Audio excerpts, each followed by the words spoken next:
गुरु का स्थान। एक राजा था, उसे पढ़ने लिखने का बहुत शौक था। एक बार उसने मंत्री परिषद के माध्यम से अपने लिए एक शिक्षक की व्यवस्था की।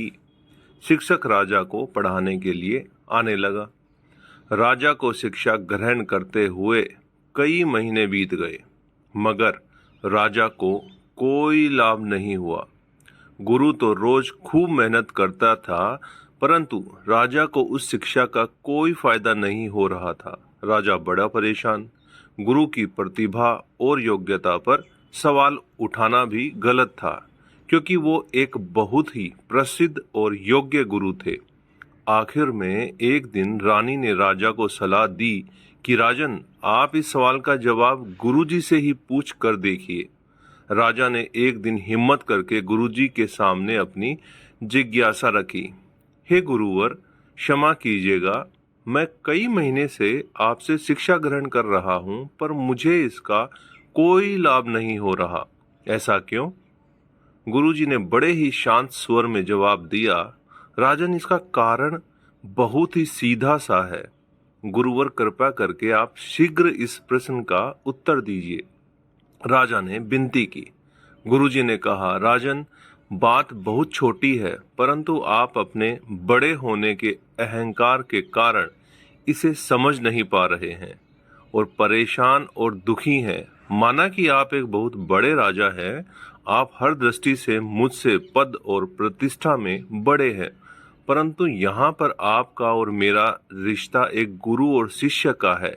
गुरु होने के नाते मेरा स्थान आपसे उच्च होना चाहिए, परंतु आप स्वयं ऊंचे सिंहासन पर बैठते हैं और मुझे अपने से नीचे के आसन पर बैठाते हैं।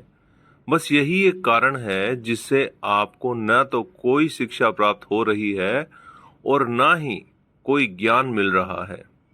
आपके राजा होने के कारण मैं आपसे यह बात नहीं कह पा रहा था। कल से अगर आप मुझे ऊंचे आसन पर बिठाएं और स्वयं नीचे बैठें, तो कोई कारण नहीं कि आप शिक्षा प्राप्त न करें।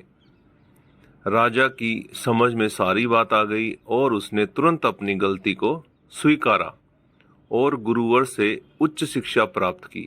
तो दोस्तों, इस छोटी सी कहानी का सार यह है कि हम रिश्ते नाते, पद या धन, वैभव, किसी में भी कितने ही बड़े क्यों न हो, हम अगर अपने गुरु को उसका उचित स्थान नहीं देते तो हमारा भला होना मुश्किल है।